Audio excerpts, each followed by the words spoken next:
ভারতের বিপক্ষে বিগ ফাইটের একদিন আগে অনুশীলনের জন্য যখন আইসিসি একাডেমি মাঠে প্রবেশ করছিল লিটন দাসের দল, পাশেই তখন প্র্যাকটিসে ব্যস্ত শ্রীলঙ্কা। যেতে যেতে আর চোখে তাকালেনও টাইগারদের কেউ কেউ। সাইফ, হৃদয়, তানজিদ, মুস্তাফিজদের চোখে তখন লঙ্কার মতোই ভারত বধের স্বপ্ন। টুর্নামেন্টে এখনো ভারতকে হারাতে পারেনি কোনো দল। এরই মধ্যে চিরপ্রতিদ্বন্দ্বী পাকিস্তানকে দুইবার উড়িয়ে দিয়েছে সূর্যা কুমাররা। অভিষেক গিলদের আকাশ ছোঁয়া আত্মবিশ্বাসকে মাটিতে নামাতে পারবে কি বাংলাদেশ?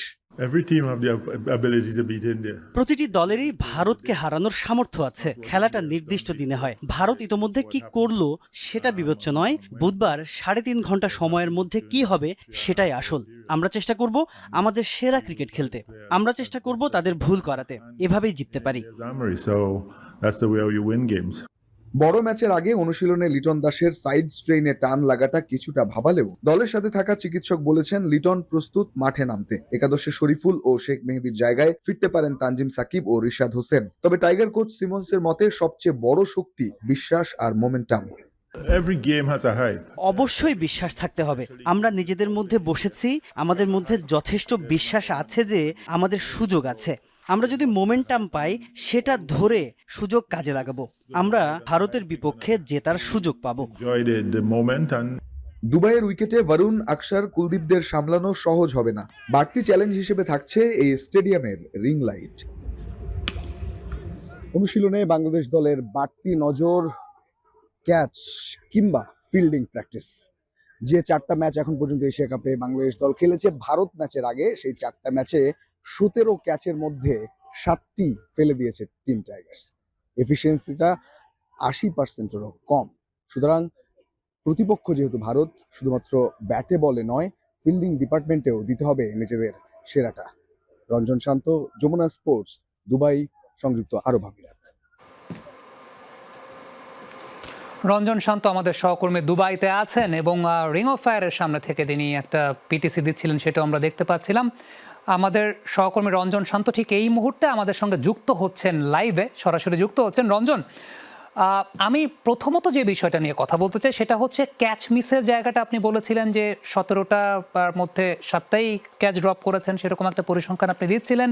রিং অফ ফায়ার সেটাও আরও একটা সমস্যার জায়গায়। এর আগের দিন আমরা দেখলাম যে ইন্ডিয়াও 4টা ক্যাচ ড্রপ করেছে। আমি একটা আর্টিকেল পড়ছিলাম তাদের ফিল্ডিং কোচ দিলীপের, তিনি বলছিলেন যে বিশেষ এক ধরনের প্র্যাকটিস ইন্ডিয়ান টিম করছে রিং অফ ফায়ার থেকে, ডিস্ট্রাকশন থেকে দূরে থাকার জন্য। যে বল যখন উপরে উঠছে তখন তারা প্রথমে একবার পিছন দিকে তাকিয়ে ওই জায়গায় একটা ডিস্ট্রাকশন ক্রিয়েট করে দেন ক্যাচ ধরতে যাচ্ছে। বাংলাদেশ টিমকে কি এরকম কোনো প্র্যাকটিস করতে দেখেছেন কিনা, বা ফিল্ডিং নিয়ে আলটিমেটলি কি ধরনের প্র্যাকটিস করতে দেখেছেন? সামি, ধন্যবাদ। আসলে এই সমস্যাটাতে সবাই ভুগছে এবং ভারত তো দীর্ঘদিন ধরে দুবাই ইন্টারন্যাশনালে খেলছে। এর আগে আমরা দেখেছি নারীদের ওয়ার্ল্ড কাপে এই রিং ফায়ার নিয়ে অনেক কথা হয়েছিল যে এখানে ক্যাচ ধরতে সমস্যা রাতে। তো সেই জায়গা নিয়ে সবাই কাজ করে, বিশেষ করে ভারত তো একটু বেশিই করে। বাংলাদেশ সেই জায়গা থেকে একদিন গিয়েছিল মূল মাঠে ফিল্ডিং এর জন্য। একাডেমি মাঠে প্রথমে প্র্যাকটিস করতে এসেছিলেন, সেটা লঙ্কান ম্যাচের আগের দিন যখন একাডেমি মাঠে তারা ওয়ার্ম আপ, সেই সঙ্গে নেট সেশন শেষ করে একটা ফিল্ডিং সেশন তারা রেখেছিল দুবাই ইন্টারন্যাশনাল এর মেইন গ্রাউন্ডে। সেদিন খেলা ছিল না এখানে এবং তারা রাতে ফিল্ডিং প্র্যাকটিস ওখানে করেছে, স্পেশালি গ্যালিরা সেখানে ছিলেন। তো এটা কাজ করা হয়েছে। তারপর ম্যাচ একটা অন্যরকম নার্ভ কাজ করে এবং ওই সিচুয়েশন ভাবছে, বিশেষ করে ভারতীয় দল থেকে বেশি হাই প্রফেশনাল এবং তাদের চিন্তা ভাবনা থিঙ্ক ট্যাঙ্ক আরো বেশি উন্নত, সেই জায়গায় তা করছে। তবে বাংলাদেশের একদিনের কথা বলতে পারি, ফিল্ডিং নিয়ে কাজ করেছে আলাদা। রঞ্জন, ইন্ডিয়ার এগেনস্টে ম্যাচ এবং স্ট্র্যাটেজিক্যাল জায়গা থেকে আমরা দেখতে পাচ্ছি যে এক এক ম্যাচে এক এক স্ট্র্যাটেজিতে প্রতিপক্ষ বিবেচনায় টিম সিলেক্ট হচ্ছে। ইন্ডিয়ার সাথে সবচেয়ে সফল বোলার সাম্প্রতিক সময় তানজিম সাকিব। আপনি 2টা পরিবর্তনের কথা বলছিলেন, কেমন গেস করতে পারছেন যে আসলে 2টা চেঞ্জ যদি হয় সেক্ষেত্রে কেমন হতে পারে? এরকম কি হতে পারে 4 পেসার নিয়ে বাংলাদেশ খেলছে ইন্ডিয়ার সাথে? হতে পারে, কিন্তু দুবাইয়ের মাঠ বিবেচনা বা দুবাইয়ের উইকেট বিবেচনায় আসলে সেটা করবে কিনা। কারণ এর আগে পরে দেখা গেছে যে ইন্ডিয়া দলেও তো সেই কুলদীপ বলেন কিংবা আকসার বলেন, বরেন বলেন, তাদের দিয়ে বেশি কাজ হয়। হ্যাঁ, পেস ডিপার্টমেন্টে যারা আছে তাদের দিয়ে তো একটা বাড়তি চেষ্টা করবে এই দল। এবং উইকেট মাঝে মাঝে ডিফারেন্ট হয়, যেমন উইকেটটা যেখানে ব্যাট করলো পাকিস্তান বেশ ভালো ব্যাট করা গেছে, আছে, ফ্রেশ উইকেট, খুব একটা সমস্যা হয়নি এবং স্পিনাররা যে খুব বেশি সুবিধা পেয়েছে সেটা নয়, যদিও উইকেট পেয়েছে। তবে সব মিলিয়ে বলা যায় যে বাংলাদেশের যেটা মনে হচ্ছে যে হ্যাঁ তানজিমকে ব্যাক করানো সেটা একটা চিন্তা হতেই পারে।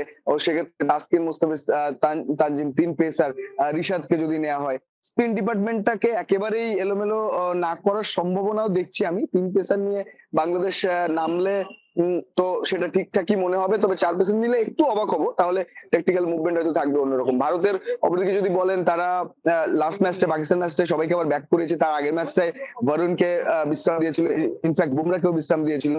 হর্ষিত রানা তিনি ঢুকেছিলেন, হর্ষদীপও এসেছিলেন সম্ভবত। তো সেই জায়গায় একটা চেঞ্জ হয়তো পূর্ণ শক্তি দলই রাখবে এই সুপার ফোরের ম্যাচে, এটাও তো অনেক গুরুত্বপূর্ণ তাদের। এবং বাংলাদেশ একটু অপেক্ষাকৃত কম শক্তি দল বলে আমার মনে হয় না তারা ওভাবে ভাববে। ম্যাচটা জয়েন করে ফাইনাল করা ইম্পর্টেন্ট। তো সব মিলিয়ে আসলে পেজের বিষয় থাকবে, তো ঠিক করে ভুলে যেতে চাইবে বলে মনে হচ্ছে না স্যার। আর রঞ্জন, অসংখ্য ধন্যবাদ আমাদের সঙ্গে যুক্ত হওয়ার জন্য। রঞ্জন শান্ত আমাদের সঙ্গে যুক্ত ছিলেন দুবাই থেকে। এদিকে আসরে টিকে থাকার লড়াইয়ে সুপার 4-এর ম্যাচে মুখোমুখি হচ্ছে শ্রীলঙ্কা এবং পাকিস্তান। আবুধাবিতে ম্যাচ শুরু হবে বাংলাদেশ সময় 8:30টায়, যেখানে টস জিতে ফিল্ডিং এর সিদ্ধান্ত নিয়েছে পাকিস্তান। আসরে পরাজয় দিয়ে সুপার 4 মিশন শুরু করেছে দুদল। আজকের ম্যাচে জয়ী দল ফাইনালের দৌড়ে টিকে থাকবে, আর হেরে যাওয়া দলের ফাইনালে খেলার আশা কঠিন হয়ে যাবে। গ্রুপ পর্বে টানা 3 জয়, সুপার 4-এ পা রাখে শ্রীলঙ্কা। তবে প্রথম ম্যাচে বাংলাদেশের কাছে 4 উইকেটে হেরে যায় লঙ্কানরা। আর গ্রুপ পর্বে ইন্ডিয়ার কাছে হারলেও আরব আমিরাত এবং ওমানের বিপক্ষে জয় দিয়ে সুপার 4-এ যায় পাকিস্তান। তবে গ্রুপ রানার্স আপ হয়ে সুপার 4-এ উঠে হোঁচট খায় পাকিস্তান। চিরপ্রতিদ্বন্দ্বী ভারতের কাছে 6 উইকেটে হারে সালমান আখার দল। এবার জয় ছাড়া বিকল্প নেই দু দলের সামনে। অবশ্য পরিসংখ্যানে পাকিস্তানে এগিয়ে থাকলেও সাম্প্রতিক পারফরমেন্সে পাকিস্তানের তুলনায় এগিয়ে শ্রীলঙ্কা। মাঝে টেস্ট এবং ওয়ানডেতে একে অপরের মুখোমুখি হয়েছে দুদল। এখন পর্যন্ত টি-20-তে 23 ম্যাচ খেলে পাকিস্তান 13টিতে এবং শ্রীলঙ্কা 10টিতে জিতেছে। 2022 সালের এশিয়া কাপের পর আবারও টি-20-তে দেখা হচ্ছে শ্রীলঙ্কা এবং পাকিস্তানের। ইন্ডিয়া পাকিস্তান ম্যাচে অভিষেক শর্মার হারিস রৌফের মধ্যে আসলে কি ঘটেছিল তা জানিয়েছেন ওই ম্যাচের আম্পায়ার গাজী সোহেল। কেনই বা সূর্য কুমার সরি বলে সম্মান দিয়েছেন বাংলাদেশি আম্পায়ারকে। লিটনের মুস্তাফিজ পাক ভারত লড়াইয়ের আগেই কিবা বলেছিলেন ব্রেকফাস্টের টেবিলে। ইন্ডিয়া পাকিস্তানের পর এবার একসঙ্গে শ্রীলঙ্কা পাকিস্তানের মধ্যকার গুরুত্বপূর্ণ ম্যাচ পরিচালনার দায়িত্ব পেয়েছেন দুই বাংলাদেশি আম্পায়ার। দুবাইয়ের সহকর্মী রঞ্জন শান্তর সঙ্গে মন খুলে গল্প করেছেন গাজী সোহেল এবং মাসুদুর রহমান মুকুল। লাল সবুজের বাংলাদেশ খেলছে এশিয়া কাপে, দুর্দান্ত পারফরমেন্স। তবে বাংলাদেশের পারফরমেন্স আরো আছে। আমার ঠিক এপাশের ফ্রেমটা দেখলেই বুঝবেন তারাও পারফরমেন্স করছে এশিয়া কাপে এবং তাদের পারফরমেন্সটাও দুর্দান্ত। দুই আম্পায়ার গাজী সোহেল এবং মাসুদুর রহমান মুকুল উত্তাপের ম্যাচ, ভারত পাকিস্তান ম্যাচ থেকে শুরু করে অন্য সব গুরুত্বপূর্ণ ম্যাচের দায়িত্ব তারা পালন করছেন। কেমন হচ্ছে সবকিছু তাদের সঙ্গে কথা বলবো এবং একই ফ্রেমে দুইজনকে পেয়ে যাওয়া এটাও একটা দারুণ ভাগ্যের ব্যাপার। প্রথমত গাজী সোহেলের সঙ্গেই আসলে কথা বলে শুরু করতে চাই। হারিস রৌফ আর অভিষেক শর্মা মাঝখানে যে আপনি দাঁড়ালেন, এই ছবিটা তো পুরোপুরি ভাইরাল। কি হয়েছিল তখন? হ্যাঁ, আসলে হয় কি যে প্রথম রাউন্ডে তো মুকুল ভাই ইন্ডিয়া পাকিস্তান ম্যাচে আম্পায়ার